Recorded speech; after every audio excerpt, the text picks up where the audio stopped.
Marina Malfatti was born on April 25, 1933, in Florence, Tuscany, Italy as Marisa Malfatti.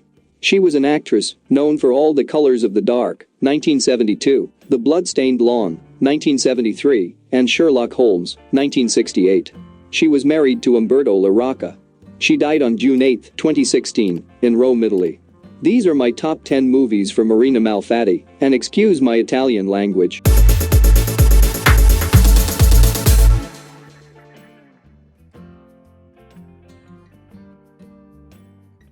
At number 10. Run Psycho Run, 1968. Run Psycho Run is a 1968 film directed by Brunello Ronti. The film stars Gary Merrill, Elga Anderson, and Georges Riviere. The film is set in Tuscany in 1912, where the retired Judge George Dennison, his wife Claire, and their son Robert arrive at a villa in Mount Argentario for the summer. Shortly after a party, both Claire and Robert are murdered. A year later, Dennison once again returns to the villa with his new fiancée, Anne, and her son. Anne resembles Claire, which he believes will assist him in unmasking the murderer. At number 9. The Reckless, 1965. Renato Salvatore and Norma Bengal star in this crime drama. Eder is a husband whose wife has left him for her lover. The wife returns to tell him their marriage is over, but the scheming husband talks her into loaning him her car. He meets her lover and murders the man, disposing of his possessions in a symbolic gesture to obliterate his memory. At number 8. The Fourth Victim, 1971. A man's wife is found suspiciously drowned in their swimming pool, and because his two previous wives also died strange deaths, he is charged with murder and only gets off because his motherly housekeeper lies to clear his name. When a pretty blonde woman shows up and starts flirting with him, it's clear from the start that she may not be who she seems to be. At number 7. A Noose is Waiting for You, Trinity, 1972. This sequel to the popular spaghetti western Clint the Stranger was released 4 years after the success of the first film and essentially uses the same plot. George Martin returns as Clint, renamed Trinity in some countries, an ex-gunslinger desperately wanting to be forgiven and accepted by his family that he abandoned years earlier.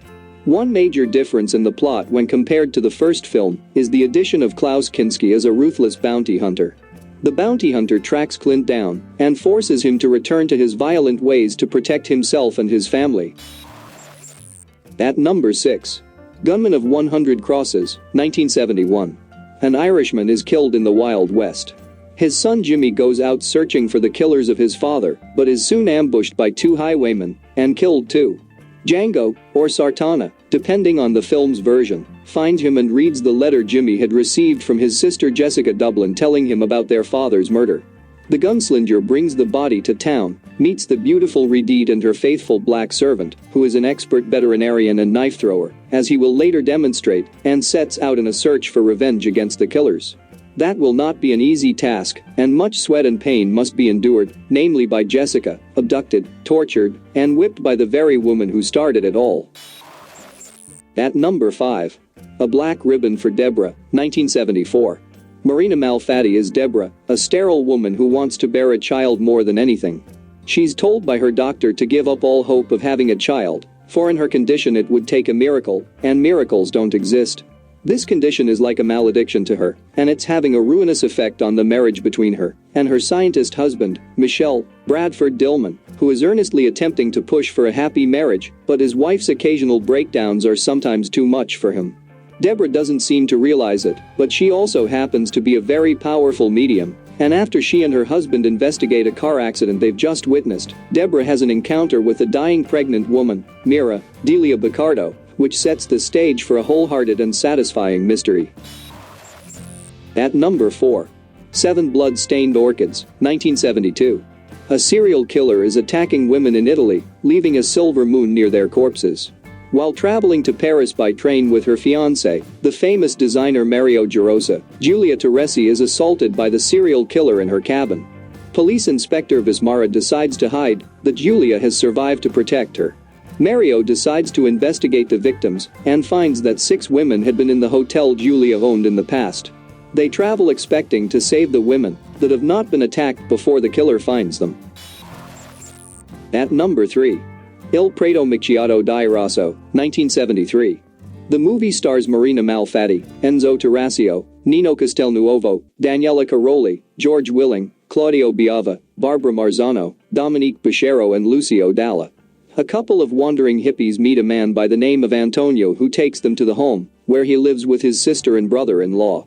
The hippies meet several strange characters, a gypsy woman, a prostitute, and a disturbing drunk.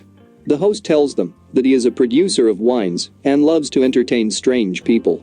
In fact, he is a madman who has created a mechanism that can suck blood from human bodies. At number 2. The Red Queen Kills 7 Times, 1972. The siblings Kitty and Evelyn Wildenbroek hate each other since they were children. They live in the old castle of their grandfather Tobias Wildenbroek, and one day they learn that there is a legend that their family is cursed. Every 100 years, one sister dies and returns to life, killing 7 persons, and the other sister is her last victim. When they are older, they have a disagreement and Kitty accidentally kills Evelyn during a fight. However, their sister Franziska Wildenbroek and her husband Herbert Zieler hide Evelyn's body in a room in the dungeons of the castle. At number 1. The Night Evelyn Came Out of the Grave, 1971. Alan Anthony Stephan is a wealthy aristocrat who has just been released from a mental institution following the death of his wife, the red-haired Evelyn.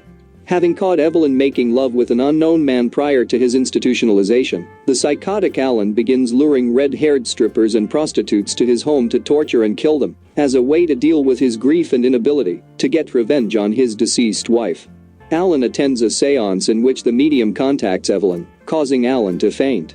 George Harriman, Enzo Tarasio, Alan's cousin and his only living heir, offers to move into the mansion to take care of him.